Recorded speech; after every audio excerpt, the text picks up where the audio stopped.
talking more specifically on what we're here, the journey that you're on. Can you identify to the listeners your name and what are we talking about today? What is your journey that you'd like other people to listen to or hear more about on how they can help you? Yeah, my name is Deiandra Reid. Um, my sister is Tiffany Reid. She's been missing now for 20 years as of May 17th, 2024. She went missing off the Navajo Nation in Shiprock, New Mexico. And since she's been missing, it's just been quite a journey for us. During the time that she went missing, our technology was not advanced as it is today. So a lot of our outreach has been through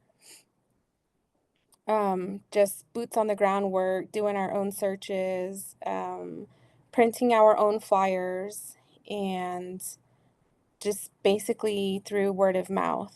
Um, it was hard to be in two places at once.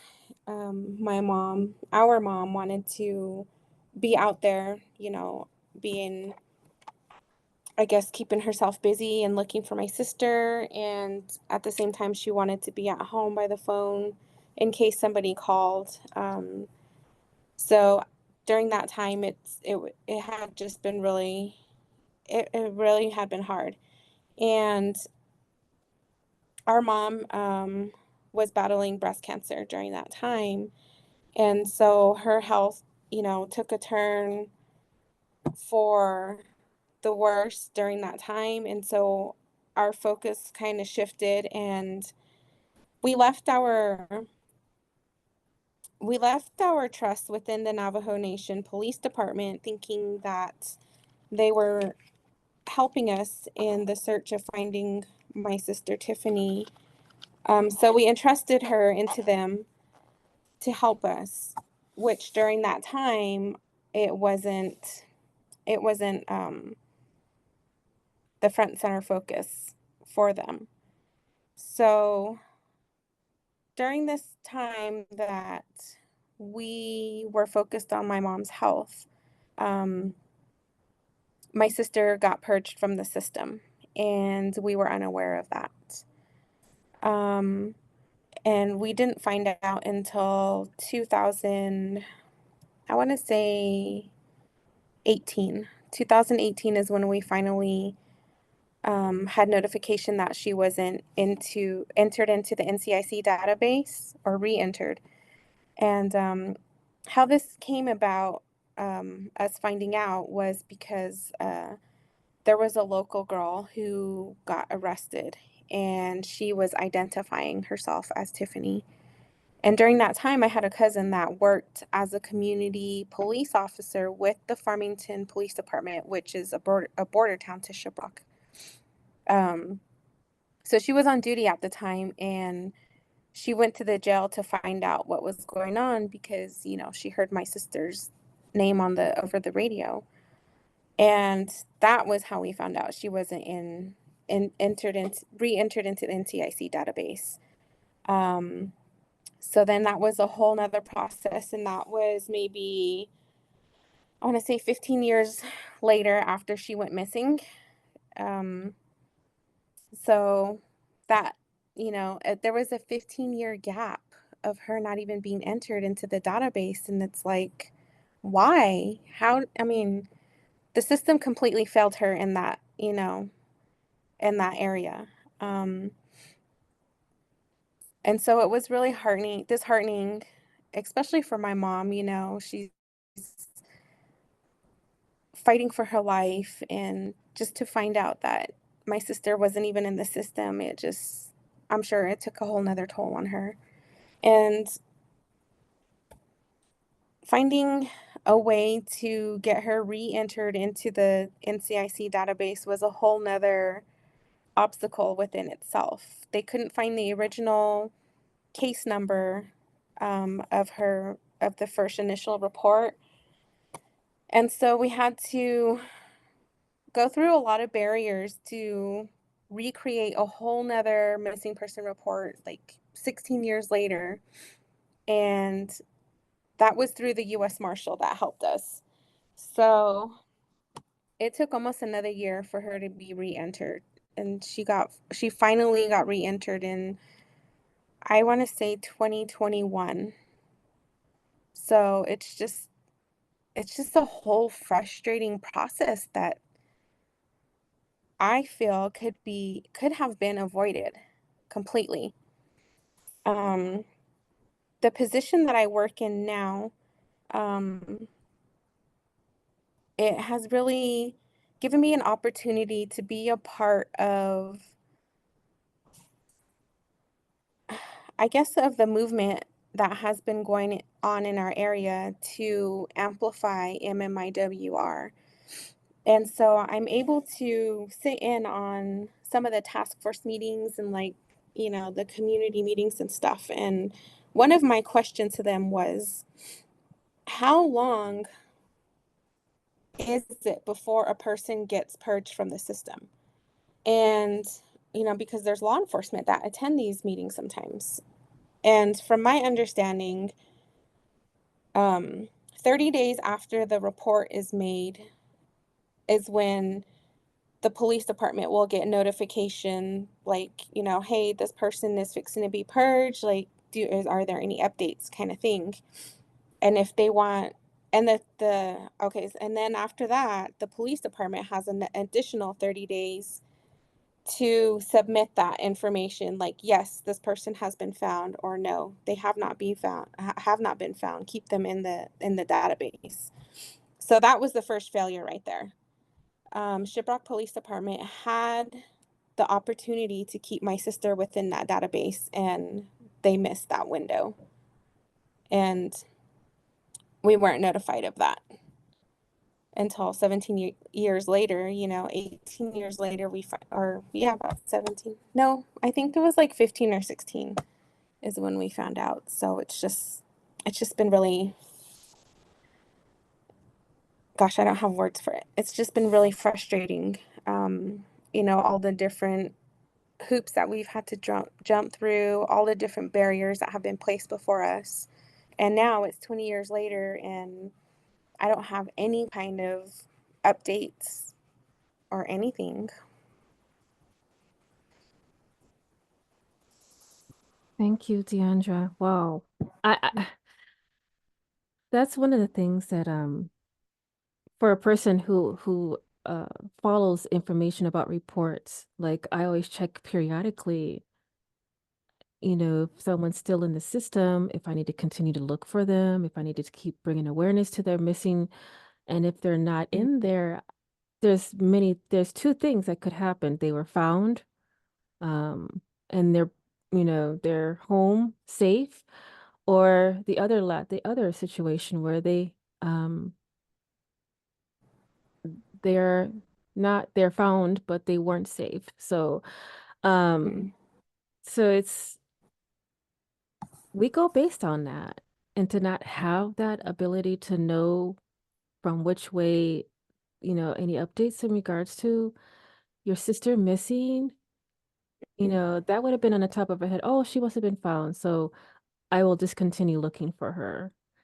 Um, and that's very frustrating to know that you had to go through that. And 15 years later, you didn't even know that she wasn't even in the system anymore. So, oh my gosh, that is so frustrating. I am sorry that you were going through that. Thank Um, you. It's just it's been a whole different journey for me. I think, with all the failures in her case and all the gaps that her case had fallen through, it has really just inspired me to find a way to help, find a way to help other families to avoid this type of situation, mm, to help the other families who are going through a similar situation, better navigate themselves. We don't have advocates on the Navajo Nation. And if we do, it's they're spread far, far in between. And a lot of the families on the Navajo Nation and the bordering town where I live, we do our own advocating for our loved ones. We do our own searches, we do our own outreach. I mean, basically, do our own investigation, and everything that we find out, we give to the police. This is what we found out. This is what people have called us with and told us the stories that we've heard. And it's like they take that information, but they don't run with it. They're like, okay, well, we'll look into it. But do they even look into it? So, as of today, a lot of the information or like the tips or stories or anything that I hear, I don't even bother including Navajo Nation, like the Shiprock Police Department or the Shiprock Criminal Investigators Office. I take my stuff straight to the U.S. Marshals because they are the ones who have really been helping me, and it's not even really their case.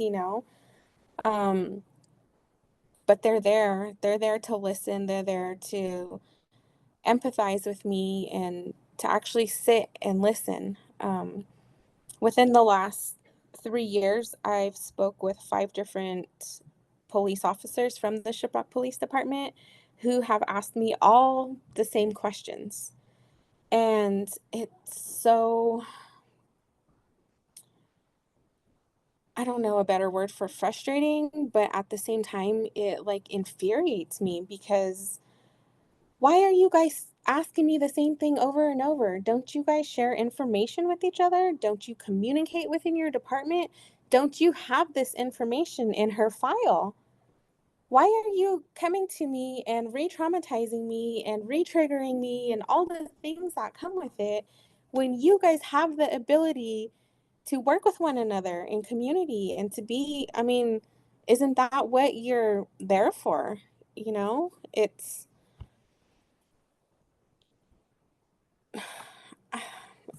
it is, it's frustrating, and it can be a really traumatic experience for somebody who is fresh into this movement, who is freshly into advocating for their loved ones. And it really puts a gap and a barrier between the families and the law enforcement because the law enforcement is not trauma informed. They don't have that approach to working with the families. And a lot of their questions and their comments come off as judgmental. And that makes the family not even want to speak with them. They don't want to go through with the questioning, they don't want to go through with filing the police report because a lot of the officers like to place blame, they victim blame. And their approach is it's really it's awful. And that's a similar thing that my mom went through when she filed the missing person report for my sister. She called her the very next day, or she called the police department the very next day to tell them, my daughter hasn't been home since yesterday, and I want to know what's going on. I need to file a missing person report. And she did this after she called the school, you know, to see if my sister made it to school the next day on May 18th. But the school notified her, no, she didn't make it to school, nor was she in school yesterday. So that's already 24 hours, over 24 hours that she had been missing, and we didn't even know. And the whole time we thought she did make it to school, and, she left after school to go hang out or whatever. But instead of taking the report right then and saying, okay, we have a missing 16-year-old, they asked my mom, does she have a history of running away from home or like taking off? And she's a teenager. What teenager has not snuck out before? And so she told the officer, yeah, she has a couple of times, but it's not like a recurring or um, like something that she does all the time. And That's what they ran with. Okay, well, since she's ran away before, maybe she just ran away again and, they made her wait longer. It shouldn't matter if she ran away or not, she's still a minor under 18, and that doesn't make it okay. Just because she did it before doesn't mean it gives you the reason to dismiss her for another 3 days. And so they told my mom to wait 72 hours to file the missing person report. 72 hours came, filed the report, and then they didn't put it in until like 4 days later into the system. So a whole week had already gone by before she was even entered in. Within that week, she could have been picked up by local law enforcement, um, in like the neighboring communities, like the Farmington area, and they didn't know she was missing, so they would have just let her go. Sheriff department, they would have just let her go. Um, anywhere that she would have been outside of the Shiprock community, if she got picked up, they had no idea that she was missing. And that is also, I mean, it's just frustration all around. It's just let down all around. It's just injustice to her and to us. And we're still trying to find answers. We're still trying to figure a way. How can we, get closure? How can I get closure? My mom passed on. Our mom is gone now. And so I'm in this fight by myself right now. And that was the only thing she asked me before she left, was to keep looking for my sister. And that's the thing that keeps me going. That's the thing that keeps the passion, the fire burning within me. It's not just for my sister, but it's for all community members in our area, because the missing and murdered it's too high in the community that we live in the area that we live in the Four Corners region. And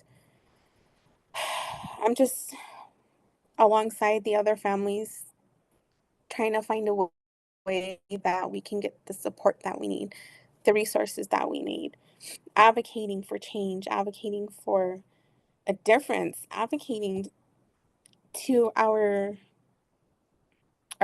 nation president, the Navajo Nation president, to implement something that will help alleviate this crisis within our area.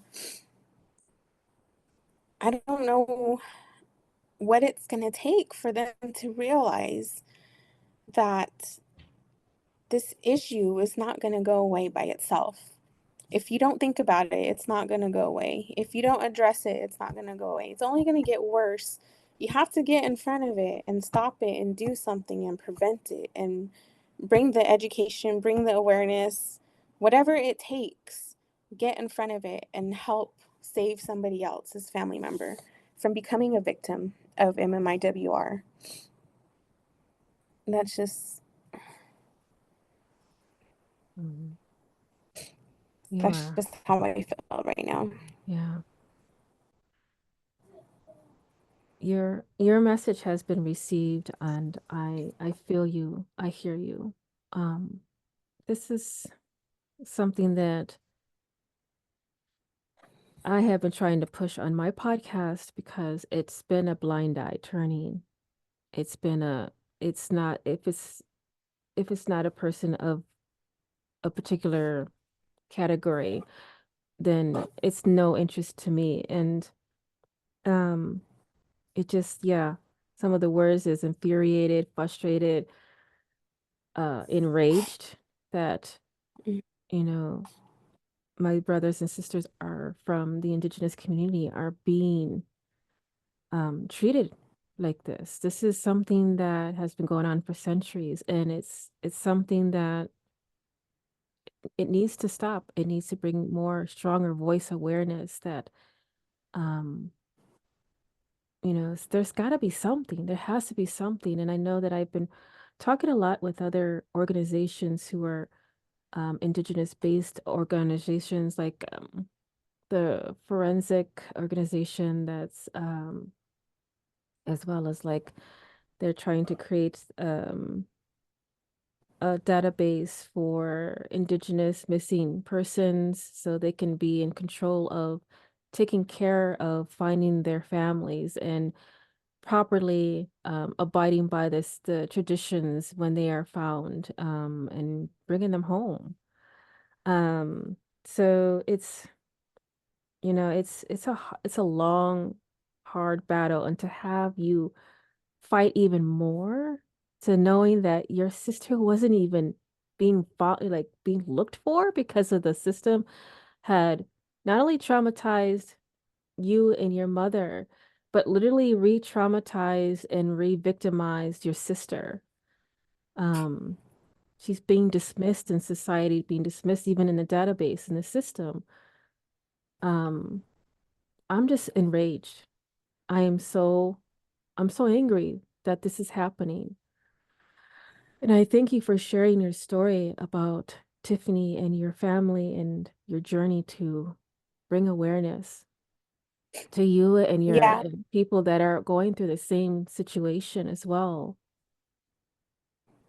Hmm. I mean, I could sit here and, be mad at at all the failures in the system, but what good is that going to do me? Just sitting back and watching them do this over and over again to, the families who have been experiencing this and who are just freshly coming into this. And I think that's what really gave me motivation to go back to school, to better myself, to do something and be a part of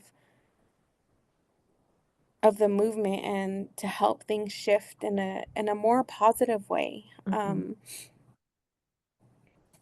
I know that it does take a lot. It really does. Being a full-time mom and a full-time student and a full-time, you know, having a full-time job, it's like, where do I find the time for myself? And that's something that really, it took me a while to figure out, but the the passion that I have, not only just helping my sister, but like being there for other families, it fills me in a whole different way and it keeps me on track and it brings me back down. Like there are times, yes, I do. I feel like I want to give up. I feel like nothing's happening. They're not hearing us. They're not hearing me. What am I doing wrong? Where am I lacking? I'm done. I don't want to do it anymore.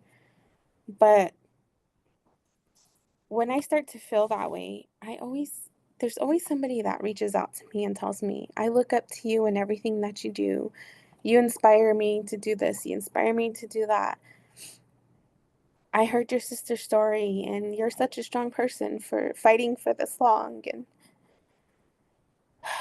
it brings me back to why I even started this mission. And I'm going to continue it until I get closure, until I help other families get closure, until we can get the resources that we need. Right now in New Mexico, there aren't any resources for impacted family members or the surviving children of, missing murdered Indigenous relatives. The only the only resource that has been provided has been recent, and it's through the organization I work for, which is the Coalition to Stop Violence Against Native Women. And they have partnered with CBRC and a sister organization called Three Sisters Collective.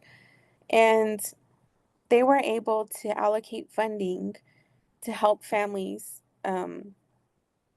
of MMIWR with $3,000 check, to help them with like their rent or searches, flyers, to help the children of those who are missing or have been murdered.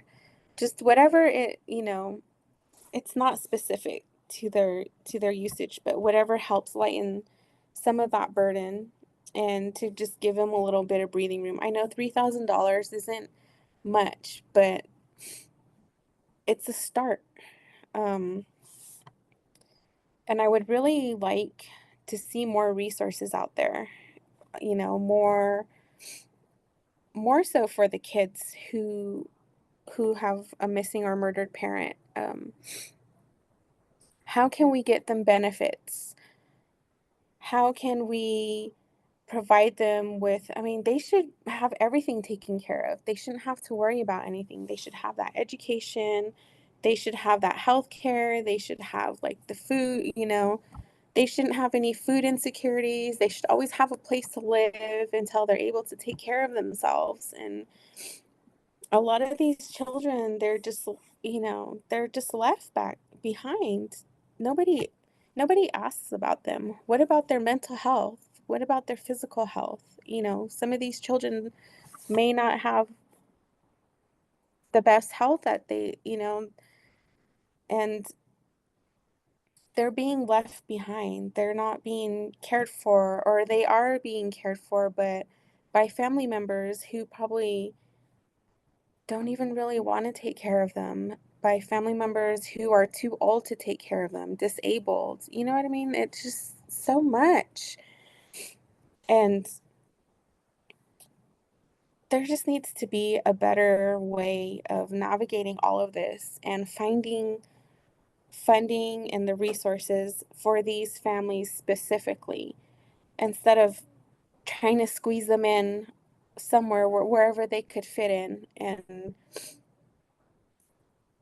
I think that just it makes it worse. It makes them not want to ask for help. It makes them not want to reach out because nobody understands what they're going through. And why I like that's the reason why I love this position that I'm in, is because I work directly with the families of MMIWR, and I could sit there with them and tell them, I know what you're going through. I know what it feels like. I know, instead of coming in with just the book knowledge of it and not really understanding what they're going through. I can sit there with them and cry with them and tell them, and we could share stories. And that's what makes the community stronger for me, is because we know. People could tell us all the time, I'm sorry, I know what you're going through, I know how this feels, but they don't know it unless they've experienced it. And I have experienced it. I have that lived experience. So I can share my frustrations with them without feeling guilty. I could sit there and cry with them because I know that hurt. And I could tell them all the things that I have, like the ideas that I have and the things that I want to do, and hope somebody joins me and wants to be a part of that, and finding solutions of how we can make things better for our people, especially for our children, um, and helping them to understand like what MMIWR is, what it really means, what the history is, and how, you know, how did it go from being swept under the rug to being exposed? And that's what I'm trying to do, is to spread that awareness, to prevent it from happening, to have that outreach. But then again, in my tradition, on the Navajo tradition, they always say, don't talk about it. It's taboo to talk about it. But if we don't talk about it, like, how are we going to help anybody by just leaving it alone? It's not going to help the issue. And it's not going to make it better. And it's not just going to go away. If anything, it's just going to get worse. So thank you so much, Deandra. So coming from a perspective, like you mentioned, for people who are wanting to fight that fight but haven't had um the story that's similar in your struggle. What can a person like myself, a person of color, or anybody other person who's wanting to help share, bring awareness, what would you like from us to help from our for your community and for your organization and for our people, for the people of your indigenous community? For me, I think just what you're doing now, you're reaching out to families and you know, you're, we're sharing our story with you and you're broadcasting it for us. That's a big thing. Um, Another thing would be to donate maybe to a nonprofit organization that works with people, with the families of MMIWR. Um, it's in all reality, it's the nonprofit organizations that do the heavy lifting of this work, and we don't get enough recognition for it. I mean, we're out here trying to find the grants and the funding to help us with helping the families. The the position that I have, it's the land and body violence, or I'm the coordinator for land and body violence, which it has a lot to do with MMIWR because of the in, uh, extractive industries, sorry, and they bring the man camps here to pump the oil and to do all the things that they do to extract natural resources, and that's where a lot of the violence happens, where a lot of the missing happens and the murdering happens of the indigenous women and even the men as well. A lot of our men are starting to go missing, and they could be victims of human trafficking, labor trafficking. I mean, we're right next door to I'm in the Four Corner area, and we've had a big issue I think it was last year and the year before, with the insurance fraud of the people coming and recruiting people saying, yeah, we're going to take you to treatment. And they were stealing our people right in front of us. And now those people are far worse off than they were when they got picked up. The people who posed as treatment centers were just introducing them to worse drugs that were just aiding them in their addictions and making it worse. And then they were just leaving them on the streets. And a lot of them are lost. A lot of them don't know how to get home, can't make it home. I mean, we've had people that were driving buses down there to look for their relatives, to pick them up off the streets and bring them home. And we're so vulnerable. It's because there's not enough education out there on this. People aren't really aware of what's going on, and it's just really frustrating. So I think a lot of the nonprofit organizations are the ones who do all the legwork, are like boots on the ground. And I mean, there's the Canine Search and Rescue here in our area, which is also a nonprofit. They could always use some donations there. Um, they go out with their drones, their dogs, on horses, and any type of weather to help families search, because we don't have a task force within the police departments in this area to do searches like that. Mm. So the families are turning to this nonprofit to help them. And that's what I mean. We need more resources here. We need more funding to expand these little bits of resources that we have, and to do a better job, to even to get into the schools. And that's another barrier, Mhm. because you have to get the approval of the parents. And a lot of the parents they don't want you teaching that stuff to their children. And I, I don't know. There's just so many things that just push back, especially on the Navajo Nation. This past week we had a tribal leader summit in Albuquerque at the Isleta Resort and Casino. And our organization, we invite all these different tribal leaders, councilmen, and stuff from all the tribes in New Mexico to come and collaborate and share some of the things that they're doing in their communities to amplify the awareness, what worked for them, what hasn't worked for them, and just to collaborate and share ideas. And every year, it's always the Pueblo nations that come in. Every single year they come. Their governors come, their council members come, but the Navajo Nation is never there. And they are the ones who need this structure the most. And it's like, how can we get you guys in there?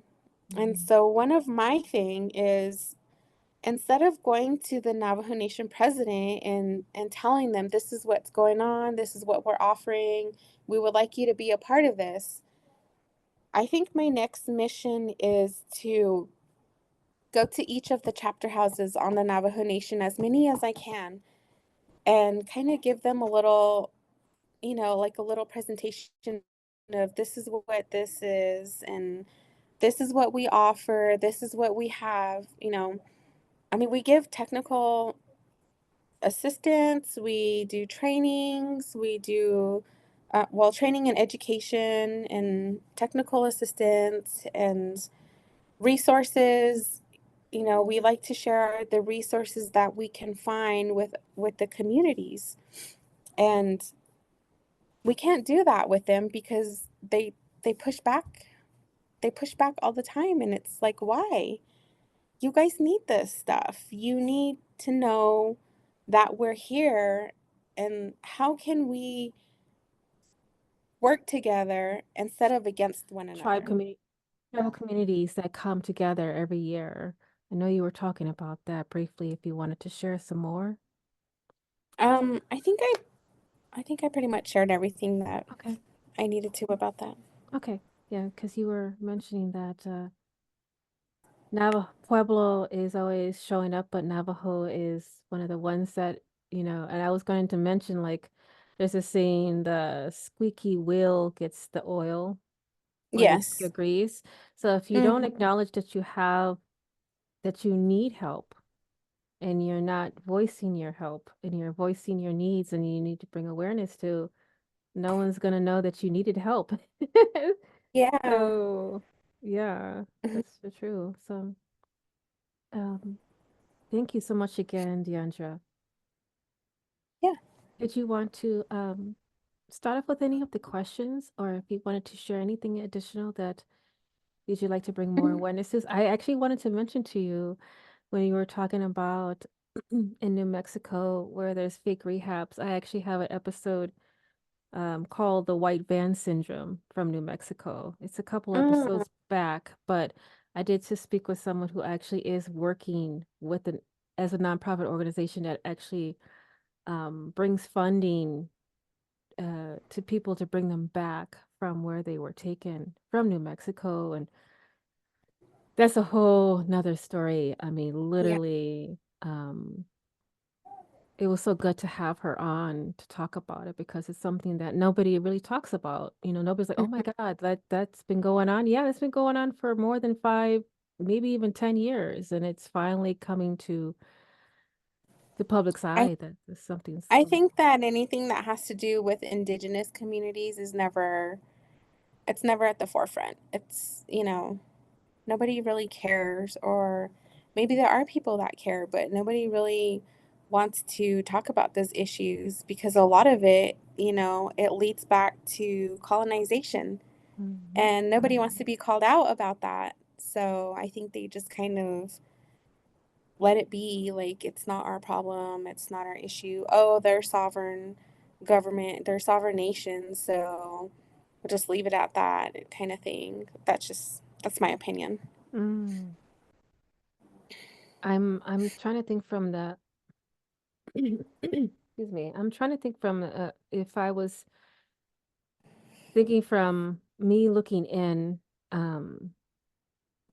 because it's been something that has been addressed and been identified that um, indigenous communities want to uh, bring awareness and to take care of their own, and and any outside force is could be in could mess things up, or could make things worse, or could um but when someone is trying to help out and to bring awareness and to say that, I want to help, I want to help, um Mhm. they also feel like there's a restraint in how a person can help because of the regulations and the respect and the traditional ways that are done properly from your community versus someone looking in. They want to be respectful, but they don't know where we can fit in helping. So that's probably where people are like, my perspective. I'm just trying to think like outside of perspective, but it could be people are wanting to help, but they don't want to be disrespectful. So I think the question would I be think to ask the people, ask the community, what would you like me to do? And that's how you solve the yeah, problem, right? So, I think that's where cultural competence comes in. Um, is where like a lot of the nations do want to do things themselves. Um, because they have their own way of doing things, especially when it comes to like funeral ceremonies. There are a lot of tribes that have a lot of different beliefs in how they wanted to send their loved one off, back to the spirit world. And I think sharing certain parts of their culture with, the people who do want to help, it would help them on both sides to understand, okay, this is how they do it in their village or their community or their nation. And then it would help also the indigenous tribes, the people, to understand, like, they're not all the same. There are those who want to help. And I think it's, there's such a division between indigenous tribes and, you know, the the non-indigenous the non-indigenous people. And it's it's really it's hard to relate back and forth to one another. And I think that's where a lot of division comes because, you know, um, like the Anglo people don't understand why Native Americans do some of the things that they do. And Native Americans, they push back a lot because of colonialism, because of all the things that they brought upon our peoples. And I think that's where it's hard to find common ground, to find that equality within each other and to be able to help one another. mhm, And I think that's kind of why they just stay apart from each other. mhm, But mhm. that's just my opinion too. Oh yeah, for sure. Thank you, thank you. I think one of the things, because I'm coming from a perspective of a person of color, I am on my journey. I don't know. I know that I'm on many journeys. I'm on a journey to learn who I am. I know that I come from a background of Mexican and African American. So a lot of my family is from the Zacatecas, Mexico area. So um, I'm learning more and more about my journey and to claim who I am and to respect who I am. So, in that aspect, I love when people share themselves as well. And me as a person of color, um, I understand that there is a little friction between Anglo and Indigenous and people of color. I mean, Mhm. um, I can't really understand much of what they do. To me, I think it's like you guys are weird. But the Anglo side, but people of color is like, yeah, I got you. Okay, okay, I got this. I can deal with this. This, we are all we're all here to help each other. I see more of an urgency because I'm a person of color, knowing that this is a dire need that we need to bring awareness. Anglo, they just, it's not me. Don't have to worry about it. Keep walking. And I'm like, no. He's like, you can tell people till they're blue in the face that we need help. And they're like, yeah, no, it doesn't pertain to me. So it's like, this is the me generation, me, myself, and I, who Yeah. cares? So I'm like, I want to use my energy towards the community that is needing the help, that's wanting to bring the awareness. Because if I'm telling somebody till I'm blue in the face, we need you to understand this is this is a crisis. Hmm. I'm using my energy in the wrong area. Yeah. Helping people who need help, and using my energy towards that is more beneficial than having to tell somebody we need help and you still like, I don't understand what you mean we need help, it's like Mhm.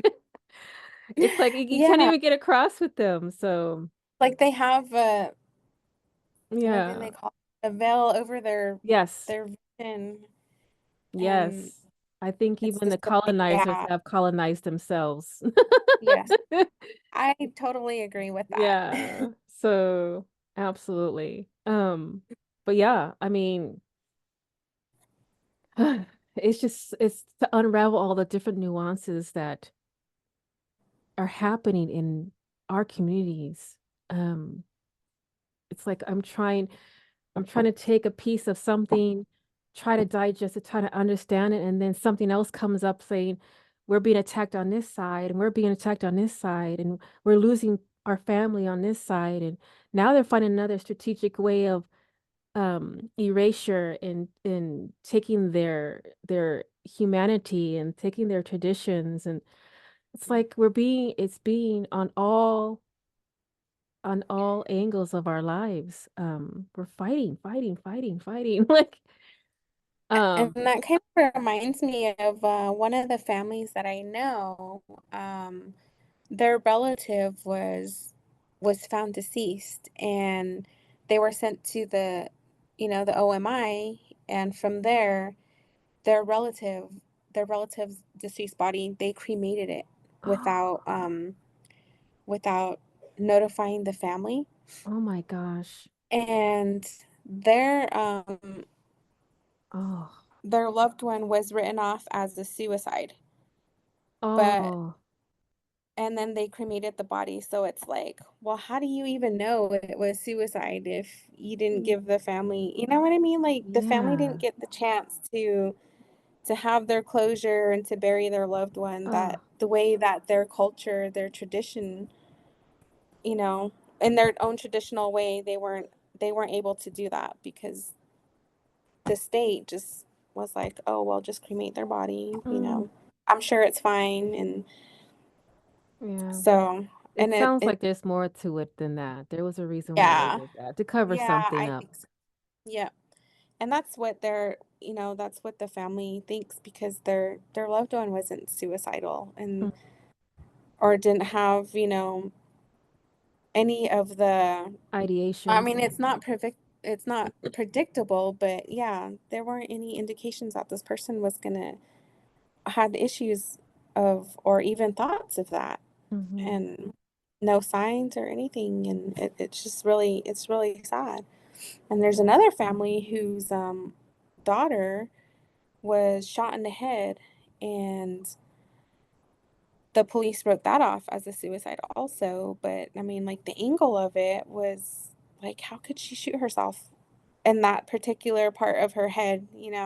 Mm, And then she was written off as a drug addict and an alcoholic, and that's why she was living out of her car, is what they said. But the family knows who their loved one is and what kind of a person they are, and they're like, no, that's hmm. not that's not how she was, that's not how she lived. She had a home, She wasn't an alcoholic, she wasn't a drug user.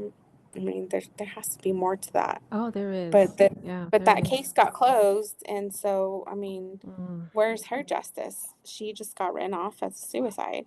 Yeah, that's as I'm digging more into the stories of like that similarity in stories is many things. It's human trafficking. Once they're done with the person, they've lived to the pleasures of whatever they were put into the Mhm. industry to be used for, labor, sex, whichever, Yeah. trafficking. Um, they position a person's life and their body uh by overdosing it to look like they were involved in an overdose, that they it was self-inflicted to cover up the crime that they Mhm. just inflicted on that person. And that's like double trauma. It's Yeah. extremely traumatizing because now she was, the person was lost in the system of trafficking and no one cared. But the family has been looking ever since for them. And then when they find that person, um, the law enforcement writes it off as this and just closes it and doesn't even give the time of day to breathe and to understand what is going on for the family to process what's just happened. And they're like, yeah, yeah, it is what it is. And it's like, how can we live with the trust between, you know calling it's that's one of the things that people of color, like, if we have one of our people missing, um it's like we are hesitant to call the law enforcement because we already Mhm. know the concept of how they think. Yeah.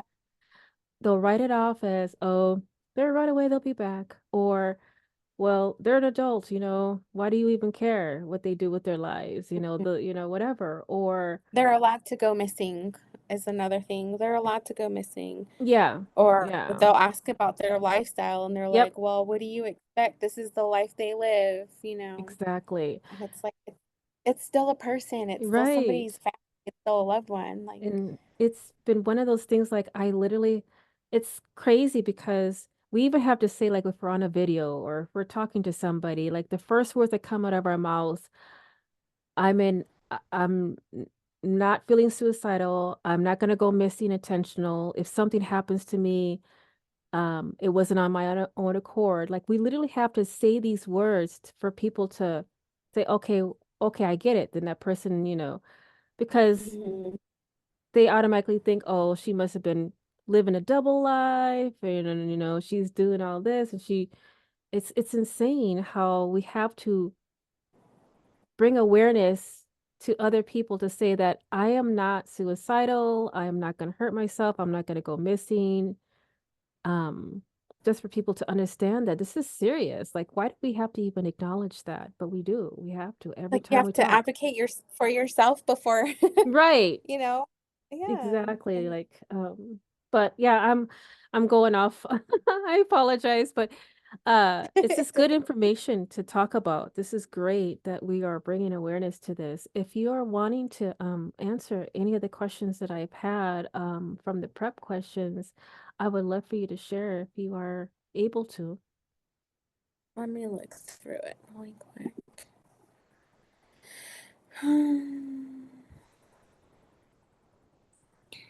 And I'm sorry about your mother Um, as well. I'm sorry that thank you. 2019, correct? Yes. Okay. Um, and at the time that, my mom had passed, I was just barely starting college. I mean, I had gone to college before, but I just kind of gave up on it. At that time, I was I was in an abusive relationship, and it was hard for me to pursue my education with, having a partner who wasn't supportive and was overly jealous. So I just kind of gave up on it and just joined the workforce. And my oldest daughter, she was graduating from college, and I told her, "Well, when you go to college, that's when I'll go back." So lucky me, she went to college right after high school. And so I was like, well, so I started off slow, and I started my first semester in the fall, and like not even a month into into school is when my mom passed. So she didn't get to see any of my accomplishments. But I think it was meant to be that way because school is what helped me get through my grief, is what kept me busy, and it kept me going. And I had those the services within the school to be able to talk to somebody about all the things that I was going through, and to help me navigate my way, and to show me what self-care is, and you know how to really feel my grief without hiding it, without putting it in a box and it, overflowing just one day and going into depression and all the things that come with that. So I think that, you know, that was God's plan for me to be able to have those resources available to me during that time I lost my mom, because it was a really it's a traumatic experience to go through. And so I graduated. Well, I graduated 2 years later with my associate's degree in human services. And my whole thing was to become a juvenile probation officer. And that's why I was going to school. But to be a juvenile probation officer, you have to have a bachelor's degree. So I was like, okay, well, I'm just going to keep going to school. While I'm on this role, I'll just keep it going. And I decided to do an internship with a place called Capacity Builders. And it was a program called Developing Future Victim Specialists. And it just sounds so interesting to me, like, what is this? So I applied and they accepted me. So then I started on a whole nother journey, and this is where I was introduced to advocacy. This is where I really got involved in being able to be the voice for my sister, because I attended a lot of trainings and webinars that was specific to MMIP. And um, I attended a training one day through the Coalition to Stop Violence Against Native Women, and there was the lawyer David Adams on there that was talking, and he was using my sister's case as an example of like the failures in the justice system. And I was really surprised, like, that's my sister. And that's how I got in connection with David Adams. And I mean, we've had some really good conversations, and just the support that he's showing to me right now is just that's another part of this component that helps me to keep doing what I'm doing. And so I became, I got my national credentials for advocacy, and then I started attending a lot of the things that the coalition does.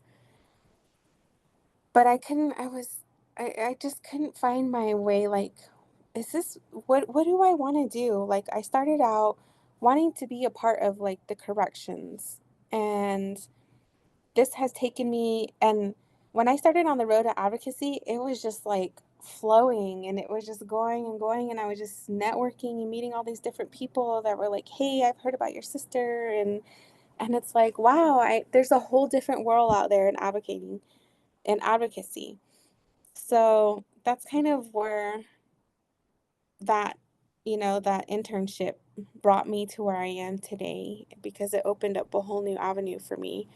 And it took me from corrections. And before I started working with the Coalition to Stop Violence Against Native Women, I was working at a treatment center for women.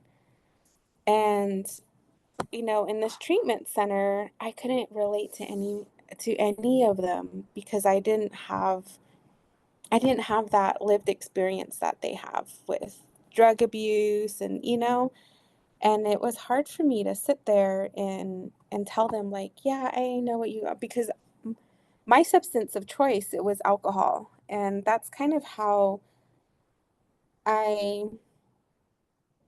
kind of pushed all these feelings of my sister going missing aside, and that's how I was masking that hurt and all of that. And then not only that, I was in a toxic relationship, and so that was what I turned to, and that's kind of how, I mean, all that part of my life is kind of like a blur. But once I got sober and decided, like, I have to change my life and I want to do something that's more meaningful and has purpose. And I thought it would be in corrections, but working in that setting, just wasn't filling me. And seeing all these different trainings and stuff that were going on that I was missing out on, it was like, it hurt me because I knew that this, would help me in my capacity building and providing me with the knowledge of like the things that I need to know and being an advocate for my sister. So I thought, well, I'm just going to give it a shot. And I did work a lot with them before I became an actual employee with them. I helped them with a couple of their pilot trainings. So we started a law enforcement officer training to where we go out to these different tribes and we teach well, not really teach, but we kind of show the tribal officers like this is what kind of like how to work with the families and in a more trauma informed approach. And they put me on this advisory committee because I'm the impacted family member, and they wanted me to be able to share all the experiences that I had and what can we do to avoid these in the future. So we put together this workshop and we implemented we did this training and we implemented a workshop into it to give them a chance of a trauma informed approach. So we would give them a scenario, and this person's loved one is has a substance use disorder and sometimes lives on the streets, and but would always stay in contact. And the family hasn't heard from him in this long. And so we would give them like a B C, like this is the least trauma informed. Can we would know, so we would ask them, can you pick out the least trauma informed approach? Like, oh well, that's the life they live, that would be the least trauma informed approach. And then we would ask them, okay, so what is the most trauma informed approach on this out of these three? So they would pick it out, and then we'd give them another option. How would you implement this trauma informed, what can you do to change it?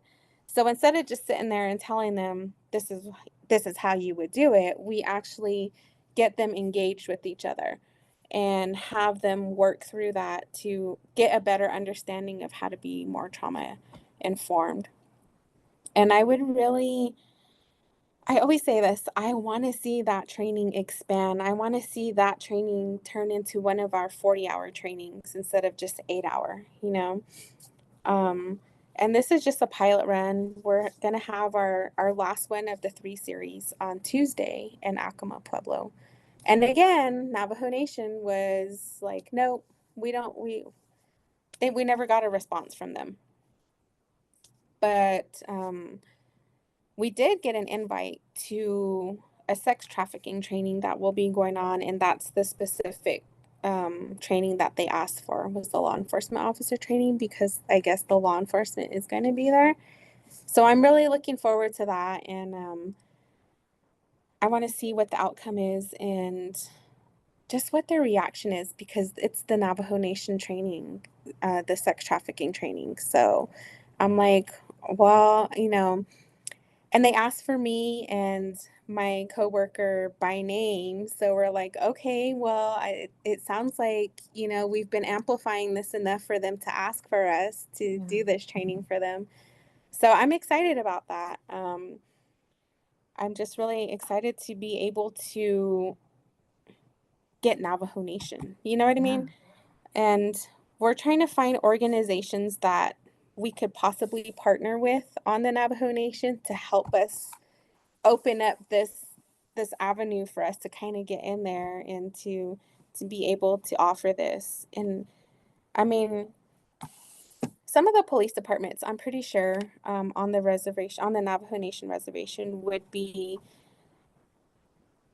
probably, want this training, but then others, they probably don't. And I know specifically Shiprock Police Department probably won't because I'm going to be the one helping with this, and on May 17th, just this past week, last week on Friday, myself and some of the family advocates that, I'm in community with, we stood outside the BIA office in Shiprock in front of the criminal investigator's office, and we held our signs. And it's not just my sister that has gone missing from that community.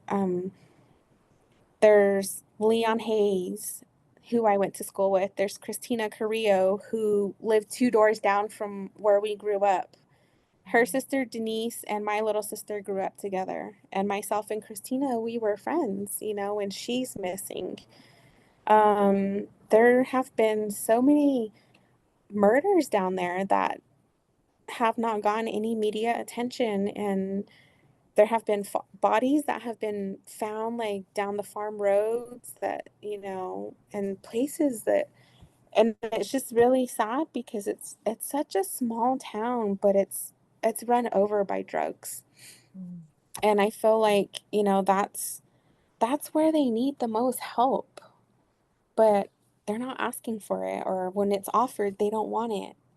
I just feel like they're in denial, but the evidence is there, all of Mm. this is going on. Yeah. I, Wow. and I don't think the count will ever be accurate, no matter how much data, how much effort we put into it, it's not going to be accurate. I mean, they're they're starting from I feel like they're starting from at a point that doesn't go back far enough. I mean, when the settlers came, that's how far it should be going back. Exactly. The boarding school eras and all of that, Exactly. like, what do those numbers look like from then to now? Like, Yeah. and you guys are saying this is not a problem? It's not a crisis. It's been a Mm. crisis since 1493 Mm-hmm. or 2 or whatever it is. Mm-hmm. Yeah, But 1492. I think it was probably even earlier than that, but that's the yeah. only documented historical Mhm. interaction between someone who wasn't from the Turtle Island. Yeah. Uh And s- it's yeah, just really sad how racism is still here, and a lot of us were all descendants of an indigenous tribe, no matter who we are today, because of that reason. A lot of the women and the children got trafficked, and they were forced to have kids, or they were raped and they had kids out of that sexual violence. And so it's mhm, like, how could you be that way when, we're probably all descendants of an indigenous tribe from way back then. yeah.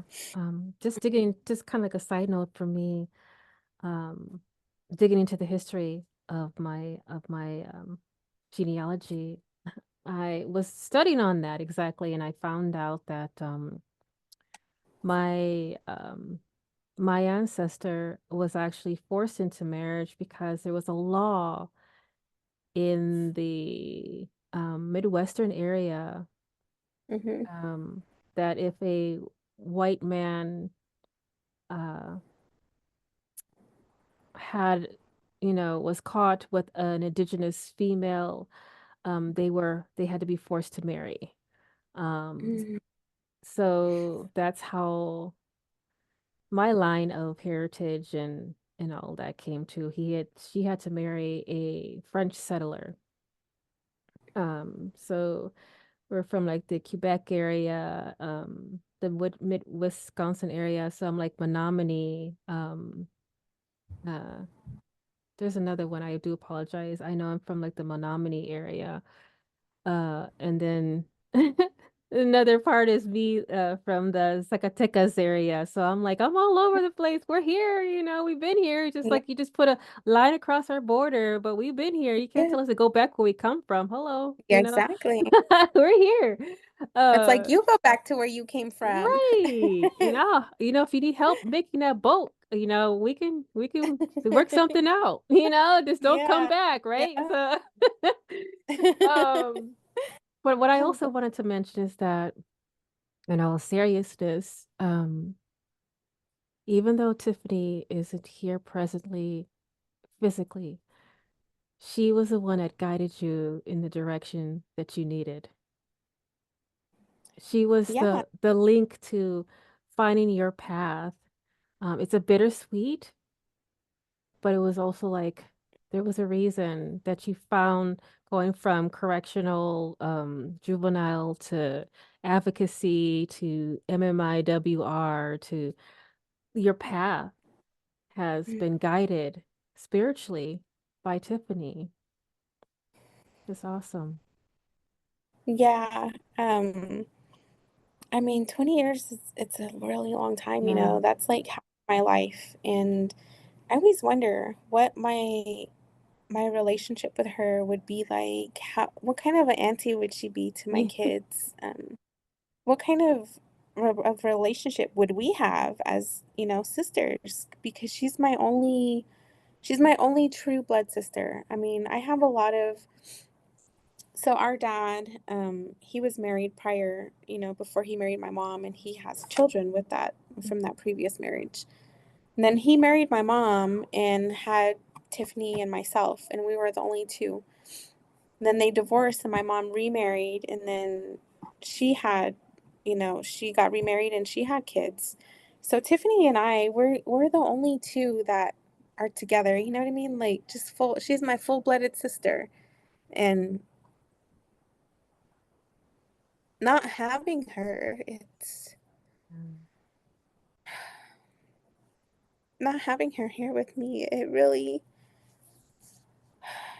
I have a lot of wonder. I have a lot of what if moments, Mhm. and it's hard. The thought of, just kind of reflecting back to what you mentioned about Tiffany, like the things, like knowing that now you, from having a relationship from being like children, sisters, now you're adult sisters, like what kind of role would you guys have in your lives, what you would be doing right now, together? Mhm. Um, there was so many opportunities, and that was taken from both of y'all. I don't know knowing that it's been 20 years, 20 years of inform history that could have been created between you has been taken. Um, so yeah, I just wanted to mention that to you that that is so hard. That is so hard. But I'm glad that you were able to share this story with me. Um, Thank you so much for your time on this. Because it was so interesting when I was going through, because I go through Facebook, I go through TikTok, and it's like I get these like stories of missing people, and I'm like, no one's sharing them, no one's like reposting them, no one's like bringing awareness to them, and I'm like, I even looked up her name to see if she was in another podcast, and I'm like, I think there is some, but there's not enough. Like there's got to be more about her. Like what's going on here? Like so I wanted to get the truthfulness from a family member who knows what they've been going through and how we can help. How we can help. So, Yeah, I think well, the National Center for Missing and Exploited Children reached out to me, their media department, and they wanted to do just an kind of like an update on what's been going on and stuff with her case. But I really didn't have anything to give to them. Like I said, a lot of the families, we do our own research, we do our own investigation, and you'd be surprised at some of the things that we could find out. I think, you know, there maybe are times that we even get more information than the police can. And that's really all I've had to offer. I mean, my sister growing up, she had a huge love for animals, especially kittens, and she wanted to be a veterinarian when she grew up. That's what she wanted because she really loved animals. And when she was when she was a kid, she was really quiet. She It was hard for anybody to get her to talk. And I couldn't see that. Like, she was my sister. We'd laugh and we'd joke and have our moments, our little arguments and stuff. But to me, she wasn't quiet. Um, I think I was probably the closest person to her. I was able to get her to speak up and talk. And I think she really looked up to me for a lot of things, because we were opposites. She was really introverted and quiet, and I was outgoing and loud, and I think she really looked up to me for that. Like sticking up for her and just being her voice for her and even now,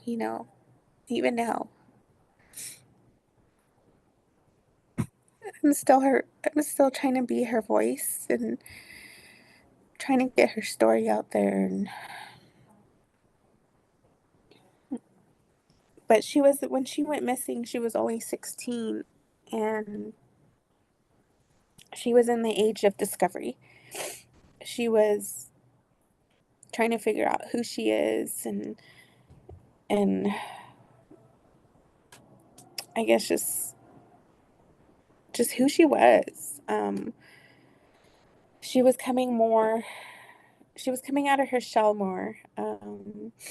She really liked to sing. That was one of her biggest things. She used to sing a lot. She used to sing to Selena a lot, and she used to write her own little mixes, and could hear her in the room.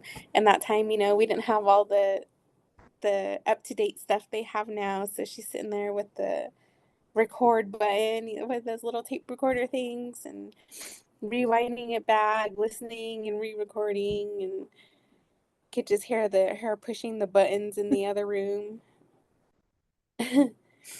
But she was really just coming into her own and truly discovering who she is as a teenage girl, and experimenting, or just kind of figure out who she is and who she wants to be. And at the time she went missing, I wasn't living at home with them. I was living with my partner at that time, and I was a young mom. I had my oldest daughter when I was like 18, and so you know, I wasn't home with her during those crucial moments of her teenage years. And but I still kept in contact with her a lot, and we were still close. It was just different, me being a new mom, and her living at home without me, and we were still adjusting. And I feel a lot of guilt, um, for not being there for her when she needed me. I think during the time she went missing, she wasn't really she was kind of hanging out with people that she probably shouldn't be have been hanging out with. And so I started to notice a little shift in her attitude and things. And before I could figure it out, she went missing. And I always wonder if the people she was hanging out with during that time, like if they had something to do with it, or if they know something, or they exposed her to something. I don't know. I just want some answers. I just want that closure. And to be able to finally breathe like a good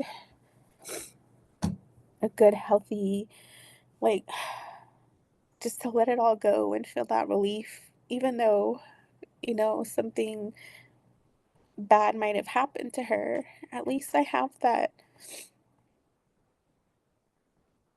weight off of me of trying to find her and trying to figure out what happened to her.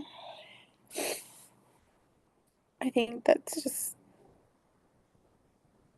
one of the things that I carry with me all the time, and I'm always probably going to carry it with me until I get what I need and the closure that I need for myself. Before my mom passed, she made me promise her to keep looking, to keep looking for my sister. And that's all she wanted, was to find her baby before she left. And that didn't happen. So now that's my mission. Um, before it's my time to go, I'm gonna do all that I can to find her. And if I can't, I have 4 kids that can continue to carry that torch for me, and just advocating and being there for her, being her voice when I can't be. Um, my youngest son, he's only 7 right now, and he's the one that he's my tail. So I take him to a lot of the different events and stuff that go on, and the things that we do. Would He doesn't like it. He gets bored and he's like, "What are we doing here? I don't understand what's going on." But I feel like he's gonna be the one, you know, he's gonna remember all these marches and all these rallies and the workshops that I've done, and what MMIWR is. And I think he's gonna be the one that's gonna take after me in the work that I'm doing. Um, he's really artistic. He's real vocal. And so I think he's going to be the strong one to carry this, to continue this work and keep it alive for our family and for the other families who are struggling with this, MMIWR crisis. So I, poor thing, I drag him along with me to all the different things that I do, and all the advocating that we do in our community. Yeah, I have a tale like that. My 12-year-old, like we do marches and we do protests. He's like, he's Yeah. the same mentality, like, Mom, God, like, why are we all here in this hot sun? And I had to explain, like, this is a mother, this is a sister, this is a friend. Um, Even though they're considered like a stranger to us, because we didn't know them until I, started talking with their family. And so we're down here to support the family. And it's almost like you can see the wheels turning on, oh, as they get older, like, oh Yeah. wow, that's how we show that we care. This is how we show that we can amplify their voice by tagging the line and carrying the signs and shouting and Mm. protesting and standing in front of the BIA office and showing your signs and showing that you're enough is enough. We need justice. We need something from, to help us. So, um, that is interesting. But I was always thinking to myself, like, I'm hoping the next generation is a generation that will find closure and that they won't Hmm. have to have this carried on to the next generation and the next generation. Um, Yeah. a lot of things I are hope they coming. work us all out of a job. Yeah. Yeah, exactly. And I'm hoping that um we no longer have to do these marches. Hmm. Everyone that has been missing has been found, has given their proper traditional respect, and you know, we don't Yeah. have to worry about this anymore. But until that happens, we have to hand that torch down until our job is done.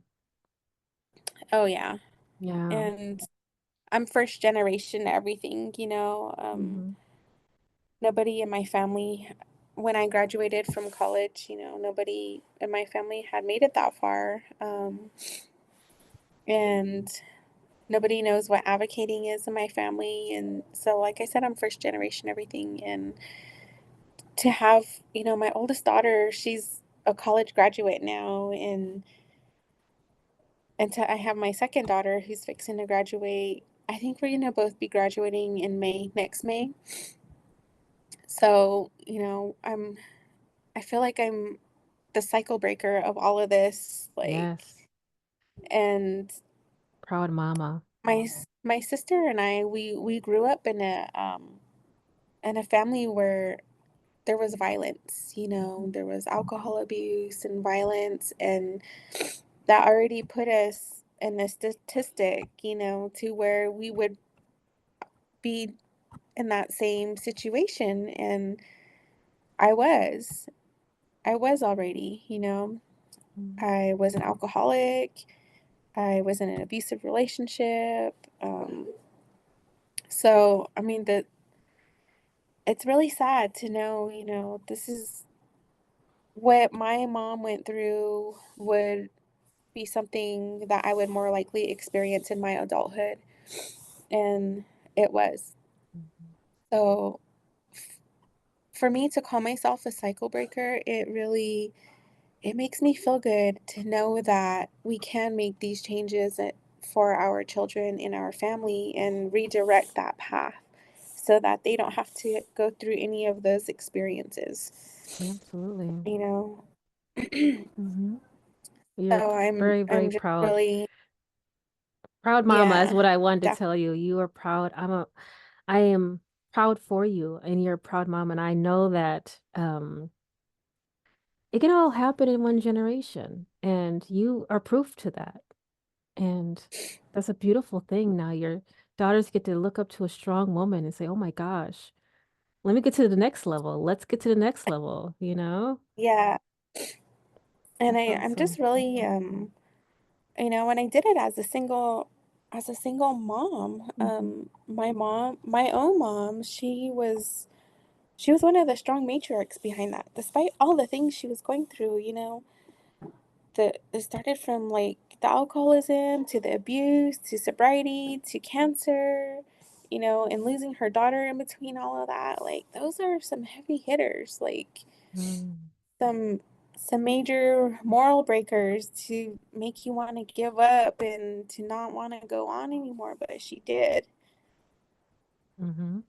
And for her to help me raise my girls, that's the biggest plus I could have because they know how strong she was. And there's no doubt in my mind that she passed some of that, her knowledge and stuff to my girls and to me. And now when I look back, it's like, why didn't I do this sooner?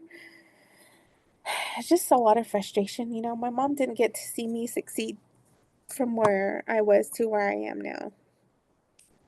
And the only real thing that I was able to give her was for her to see me in sobriety, to break that barrier and to heal myself. And well, to, I guess, just to heal myself from alcoholism, but just to navigate my way through all of these different things like grief and that was the biggest one for me was grief, you know, losing her and going through college and graduating and not having her there.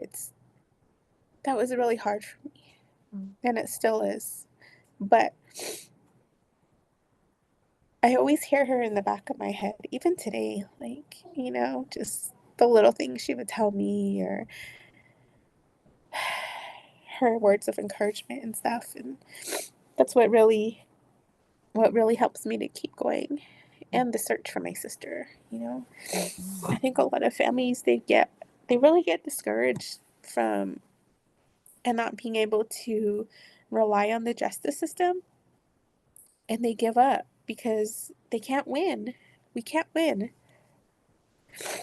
And mm, so a lot of them give up and they get tired, they get burnt out from it. But for me, it's it just sparks a whole nother fire in me and it's like I have to do this, you know.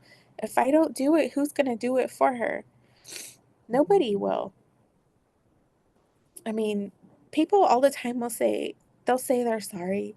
I'll share your sister's story. I'll, you know, do this and I'll do that, but most of the time they don't. And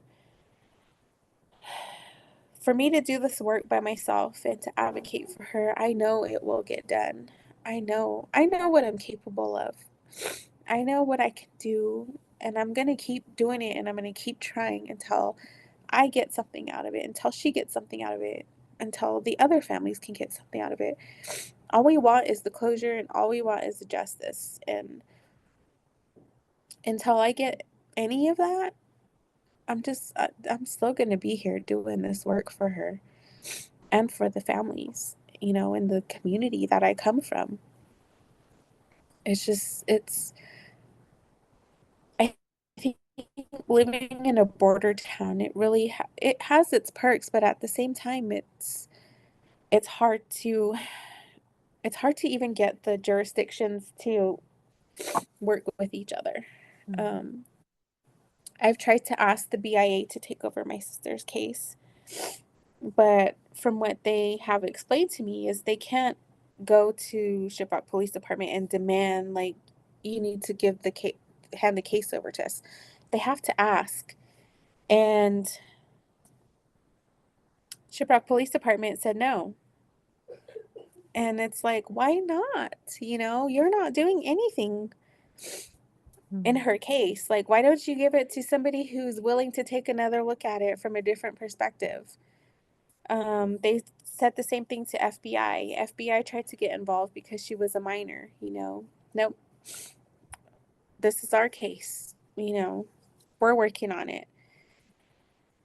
So mm, it's like, why not? And I'm just wondering, are they hesitant to hand her case over because it'll highlight their failures even more? It'll show who was at fault? Or are they trying to cover something up that, you know, I don't know. And one of the things that I recently found out was, you know, I mentioned before that it was hard for us to find the original case number to my sister's missing person report. And that was because when they took the initial report that my mom made of her going missing, and every time somebody called in with a lead, like, or a sighting of her, they would open up a new case and then a new case and a new case and a new case. So there's 5 different cases out there for my sister that have tips or sightings or whatever. Instead of documenting it under the initial report, they kept opening a new case. So it was at the very bottom of the stack. mm, And and then they said they found some of her belongings scattered alongside the road as if somebody, you know, driving down the road was throwing her items, digging through her purse and throwing the items out as they're driving down the road. So they picked all that stuff up. Some of it we were able to identify as it being hers, and others it was unrecognizable. We didn't know, mm, we were unable to identify it like as it being hers.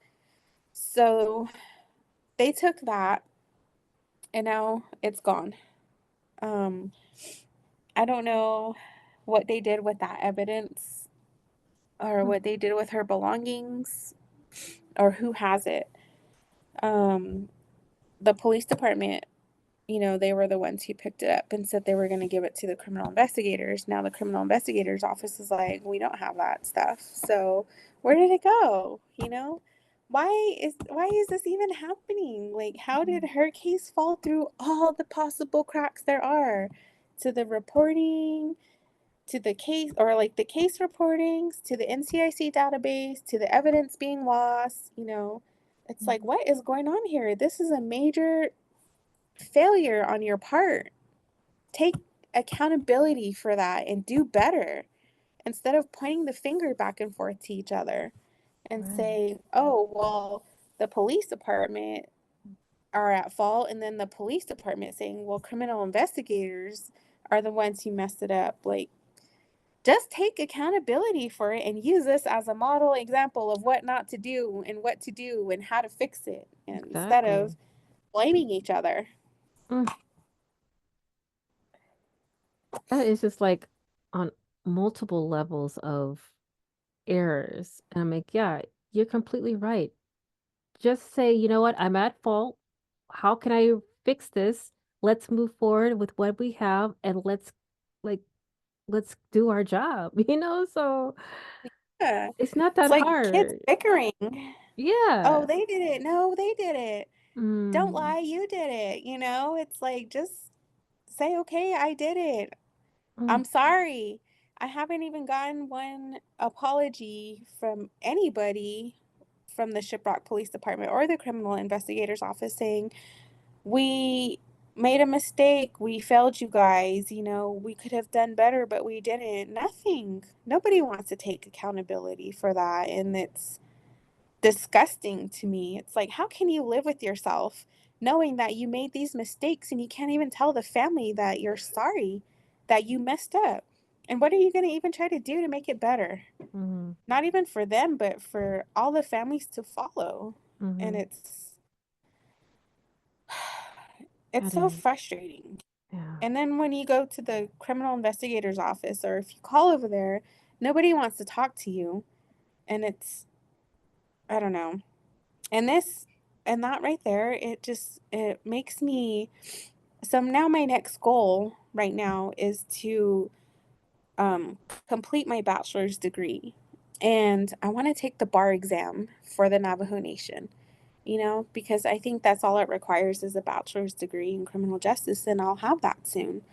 And that makes me eligible to take the bar exam, which I want to do, and be able to take my sister's case over completely, fully, give everything to me. I don't want you to have it anymore. It's mine now. You're not doing anything with it anyway. So why not just give it to me? I don't know. I mean, I probably could do it in a civil way,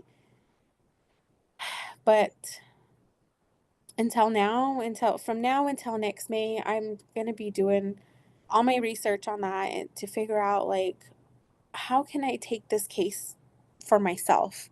And that way I have the opportunity to give it to BIA myself. I have the opportunity to involve the FBI and the US Marshals to give it to these bigger entities that maybe could help me to see what they have documented under her file, if they even have anything documented in there, and to have these other law enforcement agencies take a look at what Shiprock Police Department and criminal investigators have been holding back from them, and to give it to somebody who will do something with it.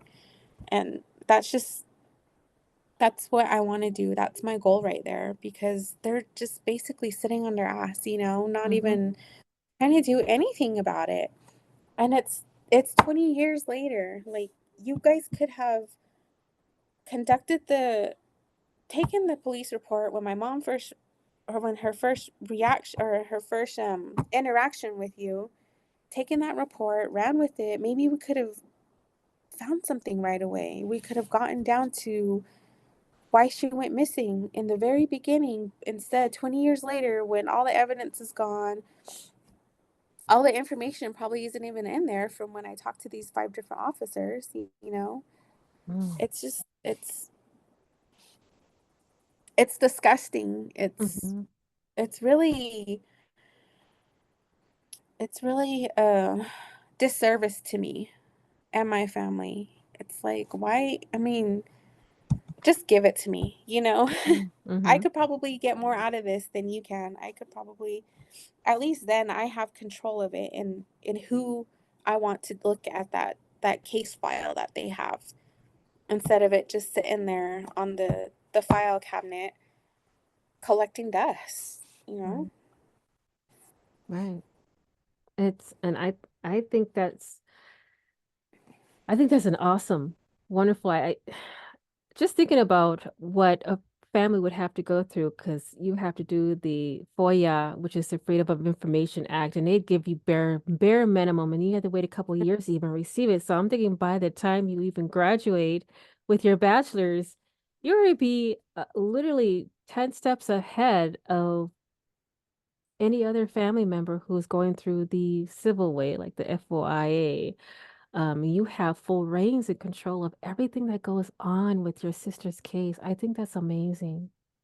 I will, if you could keep me in contact with you, your steps of every way, I would love to follow you in your journey, because that's so exciting to know that um you'll be able to do that. And this could probably give a lot of hope to other families too, who are going through the Yeah, same thing.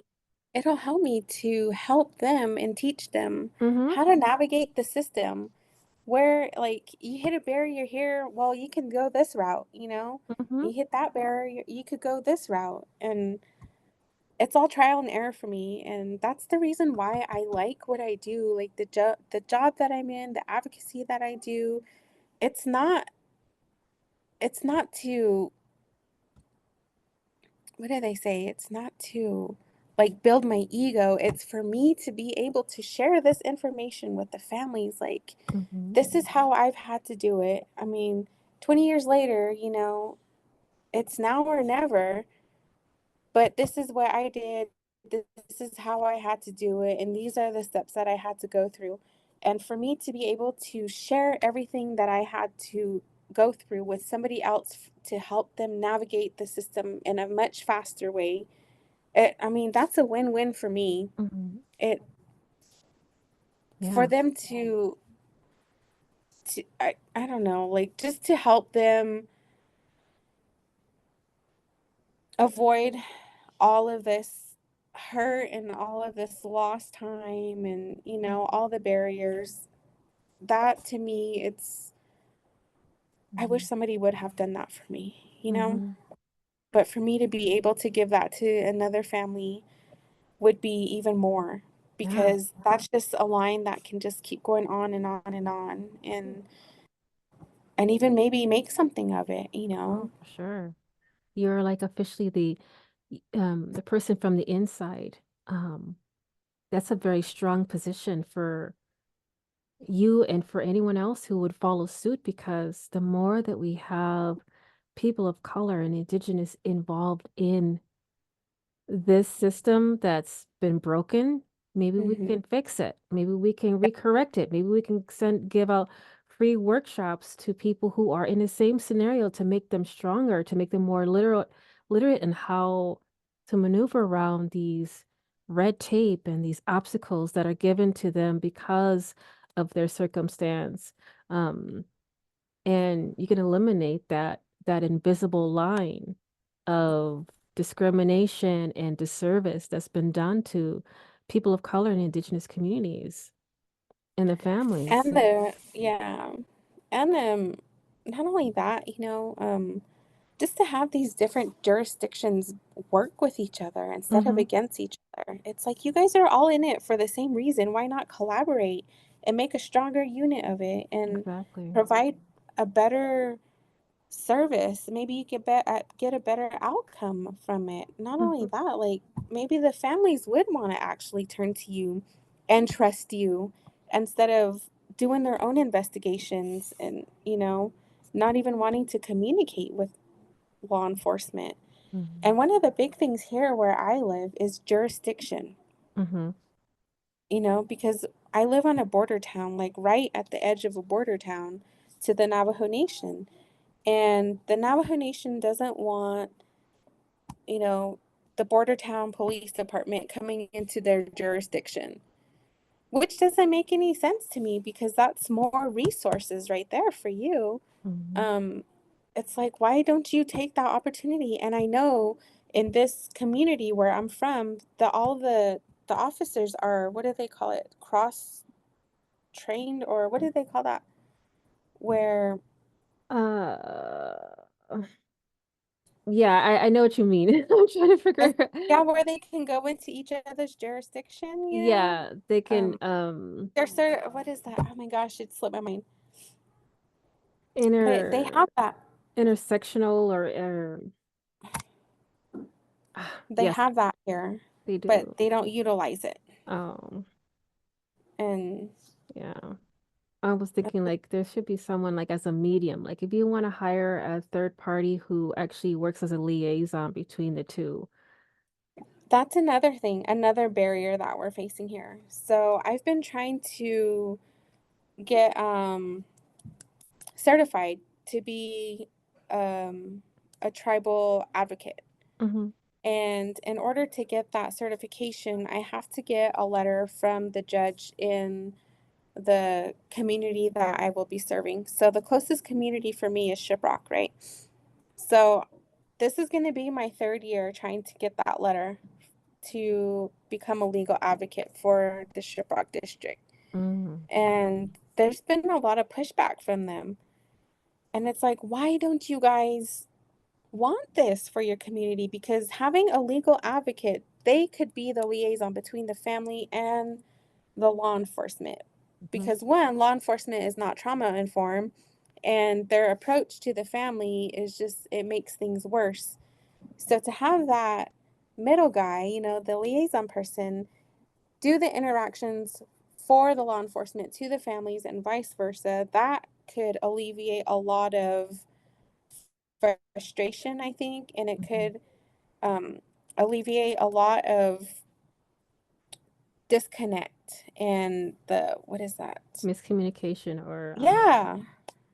And it's like, yeah, that's what, so we're here, powerful. we're trying to help, and Yeah. it's really frustrating. Like, I don't know Um, what their pushback is. I don't know. I'm pretty sure they have the funding for it, but they're not allocating it to the areas that it needs to be used in. of And course.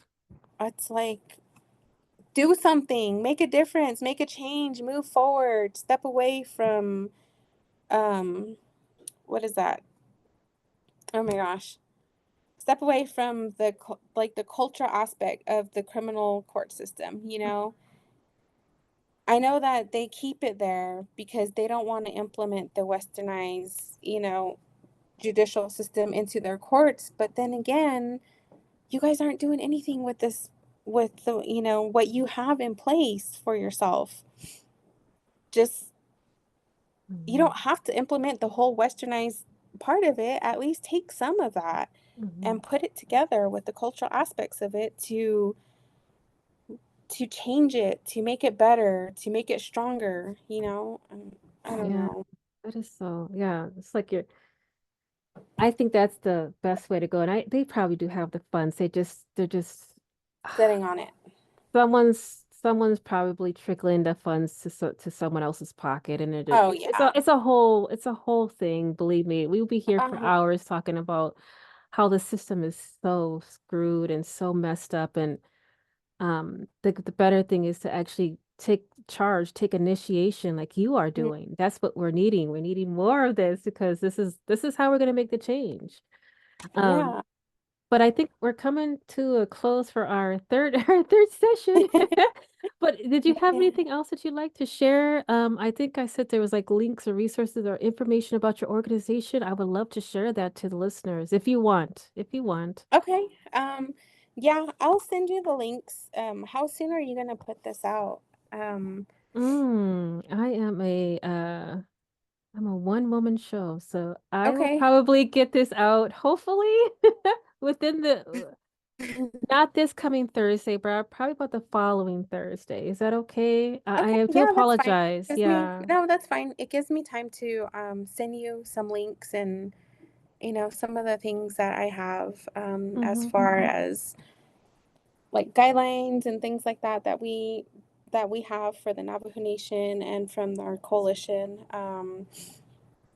But yeah, I can look through some things and send them your way, and then that way it could be shared. Because I mean, we're a nonprofit organization. We could always use some donations, to Absolutely. especially for MMIWR, and it's really neat now that we're able to implement that more into our grant writing, so we Hmm. get a little bit more funding for that.